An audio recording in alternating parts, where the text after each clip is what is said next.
देखो बेटा टेंस के तो होते हैं 3 भाग, लेकिन इन 3 भाग में ठीक है प्रत्येक 3 भाग के कितने होते हैं, 4 इनके पार्ट होते हैं प्रत्येक के। जैसे प्रेजेंट आप पढ़ रहे हो तो प्रेजेंट में आपका पहला आएगा प्रेजेंट इंडेफिनिट, दूसरा आएगा प्रेजेंट कंटीन्यूअस, तीसरा आएगा प्रेजेंट परफेक्ट और चौथा आएगा प्रेजेंट परफेक्ट कंटीन्यूअस। 4 पार्ट होते हैं। सबसे पहला पार्ट आपका होता है प्रेजेंट इंडेफिनिट टेंस, जिसको आप हम हिंदी में कहते हैं सामान्य वर्तमान काल। ठीक है, ये क्या है, कैसे इसकी पहचान कैसे करोगे? किसी भी वाक्य को पढ़ने के लिए या उसका ट्रांसलेट करने के लिए सबसे जरूरी चीज क्या होती है, उसकी पहचान। ठीक है, जब आप किसी को आइडेंटिफाई कर पाओगे तभी उसके बारे में क्या कर पाओगे, आप पता लगा पाओगे। ठीक है, या उसके बारे में अंदाजा लगा, अन्यथा आप उसके बारे में कुछ नहीं जानते। पहचान में आपको सबसे पहले क्या मिलेगा, जैसे पूरा वाक्य लिखा हुआ है तो आपको पूरा वाक्य नहीं देखना, वाक्य के अंत में आपको क्या देखना है, ता है, ती है, ते हो हैं या ती हैं, ऐसे वाक्य लिखे हो। ठीक है, तो हम तुरंत पहचान कर लेंगे कि किसमें रहेंगे, प्रेजेंट इंडेफिनिट टेंस में रहेंगे। ठीक है, इसको बनाने के लिए बच्चों के सामने 2 कठिनाई आती है। नाम तो इसका है सामान्य वर्तमान काल, लेकिन कठिनाई क्या इसमें आती है, क्योंकि इसके एक जो सिंगुलर पर्सन होते हैं, जिसमें सिंगुलर में आपका जो वाक्य बनता है उसमें तो आप जो सहायक होती है वो सहायक क्रिया के रूप में यस या यस हो जाता है, लेकिन जो प्लूरल पर्सन में होते हैं अर्थात जो बहुवचन में वाक्य होते हैं उन वाक्यों में कहीं भी आपको सहायक क्रिया नहीं मिलती। ठीक है, सहायक क्रिया नहीं मिलती, और अगर लिखी भी मिलती है तो डू या डज लिखी मिलती है। ठीक है, डिड लिखी मिलती है, is, am, are, was, here, has, have, had. ठीक है, has been, have been, had been, will, shall, जो भी आप जितनी भी हेल्पिंग वर्ब पढ़ते हो वो उन हेल्पिंग वर्ब में यहाँ पे कोई भी आपको हेल्पिंग वर्ब लगी दिखाई नहीं देती है, तो आपको ये कठिनाई हो जाती है कि आखिर यहाँ पे लगा क्या। ठीक है, या हम लगाएंगे क्या। तो सबसे पहले हम देखेंगे बनाने के नियम, ये अफर्मेटिव के नियम है बेटा। अफर्मेटिव का मतलब होता है स्वीकारात्मक वाक्य, जिसमें कर्ता अपने द्वारा किए गए कार्य को क्या करता है, स्वीकार करता है। ठीक है, जिस वाक्य के पीछे है शब्द जुड़ा होगा, ठीक है, और बीच में नहीं शब्द नहीं लगा होगा, वह सब किसमें जाएंगे, अफर्मेटिव में जाएंगे, स्वीकारात्मक वाक्य में जाएंगे। यानी जैसे मैंने खाना खाया, ठीक है लग गया, तुम पानी पीते हो। ठीक है, तो आप स्वीकार करते हो, मैं स्वीकार करता हूं कि आप पानी पीते हो और मैं आपको पानी पीते देख रहा हूं। ठीक है, तो ये ऐसे वाक्य जिसके पीछे है शब्द, देखो यहाँ पे ता के पीछे क्या लगा है, ती के पीछे भी है लगा है, ते के पीछे भी वो लगा, ऐसे शब्द जिनमें हम स्वीकार करते हैं, यानी कर्ता स्वीकार करता है कि कार्य हमने किया, वह सब किसमें जाते हैं, अफर्मेटिव में जाते हैं। अफर्मेटिव के बेटा 2 रूप होते हैं, एक सिंगुलर पर्सन में, एक प्लूरल पर्सन। यानी एक सिंगुलर पर्सन को हम कहते हैं एक वचन। ठीक है, क्या कहते हैं, एक वचन, यानी जिसमें कर्ता किसमें होता है, एक वचन में, और इसमें कर्ता किसमें होता है, प्लूरल में, बहुवचन। ठीक है, अब सिंगुलर पर्सन के लिए हम क्या लगाते हैं, सबसे पहले तो आएगा सब्जेक्ट। अब हम यहाँ पे लेते हैं एक एग्जांपल, बनाने के लिए आपके सामने एग्जांपल हो जाए, एग्जांपल अर्थात उदाहरण। ठीक है, कोई एक उदाहरण बताओ बेटा जिसमें आपको, जिसकी पहचान आपने प्रेजेंट इंडेफिनिट टेंस के अंतर्गत की हो। ठीक,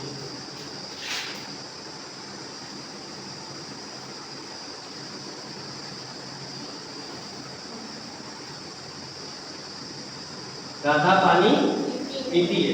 ठीक है, अब इसमें देखो कि सबसे पहले तो वाक्य क्या करता है, वाक्य के अंत में आपको 2 चीजें देखने को मिल रही है पहचान करने के लिए। एक यहाँ पे ती शब्द लिखा है, एक यहाँ पे है शब्द लिखा है, ती है, ता है, ती है, ते है, तो कहाँ मिला आपको, यहाँ पे क्या लिखा मिल रहा है, देखो वाक्य के अंत में आपको क्या मिला, ती, और यहाँ पे क्या लिखा है, यानी ती है, अर्थात ये वाक्य किसमें है, प्रेजेंट इंडेफिनिट टेंस में। ये वाक्य प्रेजेंट इंडेफिनिट टेंस में कौन सा वाक्य, ये पूरा वाक्य किसमें जाएगा, प्रेजेंट। अब बात ये आती है कि ये सिंगुलर पर्सन है या प्लूरल पर्सन। ठीक है, यानी कर्ता किसमें है, एक वचन में है कि बहुवचन में। तो आपने पढ़ा है, बचपन से भी पढ़ते आ रहे हो कि ही, सी, इट या नाउन। ठीक है, अब नाउन में पर्सन भी आ गया, प्लेस भी आ गया, यानी किसी का नाम भी, किसी वस्तु भी है, और कोई स्थान भी अगर होगा तो वो क्या होगा, नाउन होगा, और वो किसमें जाएगा, सिंगुलर पर्सन में जाएगा। ठीक है, तो ये सब किसमें चले जाते हैं, सिंगुलर में चले जाते हैं। ठीक, तो यहाँ पे राधा लिखा है, अर्थात ये किसमें है, सिंगुलर पर्सन, यानी कर्ता क्या है, सिंगुलर है। तो हम कर्ता अंग्रेजी क्या करेंगे, वैसे की वैसे उतार देंगे, राधा को क्या लिखेंगे, राधा। अब आगे यहाँ पे कह रहा है सब्जेक्ट के बाद यस या ईएस, फिर कह रहा है वर्ब की फर्स्ट फॉर्म प्लस ऑब्जेक्ट। अब बात ये आती है कि हम यस या ईएस कहाँ जोड़ेंगे? जहां वर्ब होगा। जैसे आप सभी लोग जानते हो कि पीना, खाना, नहाना, नाचना, गाना, घूमना, टहलना, उछलना, कूदना सब क्या होता है? वर्ब होती है। यानी जितने भी आप एक्शन करते हो, एक्शन को हम क्या कहते हैं? वर्ब मानते हैं, अर्थात क्रिया मानते हैं हिंदी में। तो यहाँ पे वर्ब क्या है? पीती, अर्थात पीना इसमें क्या है? वर्ब। तो राधा के तुरंत बाद हम क्या लगाएंगे? देखो यस या ईएस प्लस वर्ब की फर्स्ट फॉर्म, ठीक है? या वर्ब की फर्स्ट फॉर्म में हम क्या लगाएंगे? यस या ईएस लगाएंगे। चाहे इसको आप आगे लिखो, चाहे इसको पीछे लिखो, आप लगाना किसमें ही है? वर्ब की फर्स्ट फॉर्म में ही लगाना है। अब पीने की फर्स्ट फॉर्म क्या होती है? वर्ब की फर्स्ट फॉर्म में पीने क्या होती है? ड्रिंक होती है, DRINK, ड्रिंक। ये क्या है? ये वर्ब की फर्स्ट फॉर्म है। पीने की फर्स्ट फॉर्म क्या होती है? ड्रिंक होती है। अब बात ये आती है कि यस या ईएस, यहाँ पे दो चीजें दी हुई है। अब हम यस लगाएं या ईएस लगाएं, ठीक है? अब यहाँ पे पहले नीचे लिख दिया है, देखो लिखा है मैंने यस या ईएस कहाँ और क्यों लगता है, ठीक है? कैसे आपको पता होगा कि यहाँ पे ईएस लगेगा कि यस लगेगा? मान लीजिए कोई यहाँ पे ईएस लगा देता है तो उसका ट्रांसलेशन गलत हो जाएगा, ठीक? यस लगा देता है तो क्यों ट्रांसलेशन सही हो जाएगा? अर्थात डाउट कैसे क्लियर होगा? उसके लिए आपको क्या करना पड़ेगा? अपनी और पिछली कक्षा में चलना पड़ेगा और हम चलेंगे इधर की तरफ वावेल और कॉन्सोनेंट, ठीक है? अब वावेल में क्या है?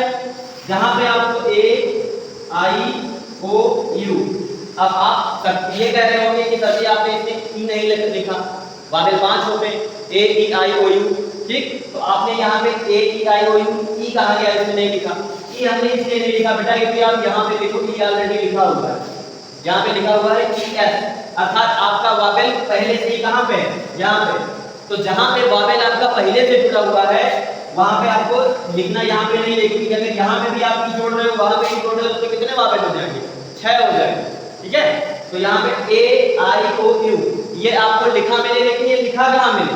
ये आपको लिखा मिले जो आप वर्ब लिख रहे हो इसका लास्ट वाला अल्फाबेट जो हो वो अगर आपको ए लिखा मिले, आई लिखा मिले, ओ लिखा मिले और यू लिखा मिले तो उसके तुरंत बाद यहाँ पे आप क्या लगा दो? ई एस, क्या लगा दो? ई एस लगा। लेकिन अब बात ये आती है कि यहाँ पे जो लास्ट वाला वर्ड अल्फाबेट आपका क्या लिखा हुआ है? लास्ट का वर्ड आपका क्या लिखा हुआ? के लिखा हुआ। और के क्या होता है? कॉन्सोनेंट होता है, अर्थात क्या होता है? व्यंजन होता है। ए आई ओ यू क्या होते हैं? बाकी सबके सब क्या होते हैं? व्यंजन होते हैं।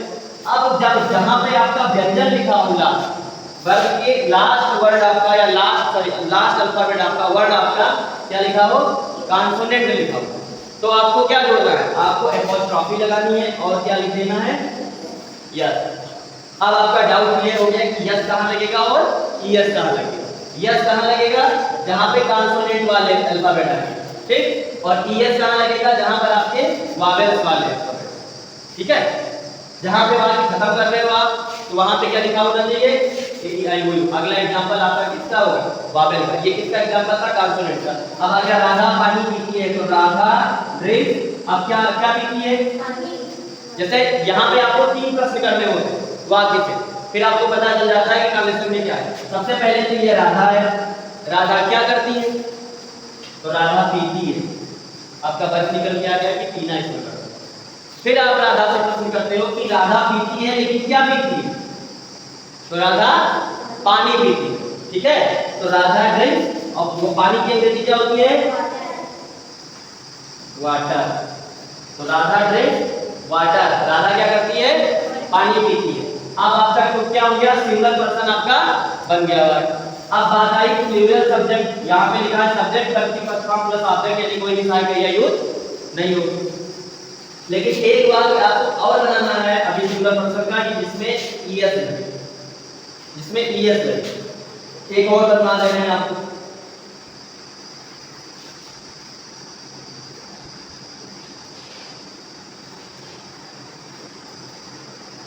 मोहन घर जाता है, ठीक? मोहन घर जाता है, ठीक? मोहन घर जाता है। अब मोहन क्या है? सिंगुलर पर्सन है कि प्लूरल पर्सन है?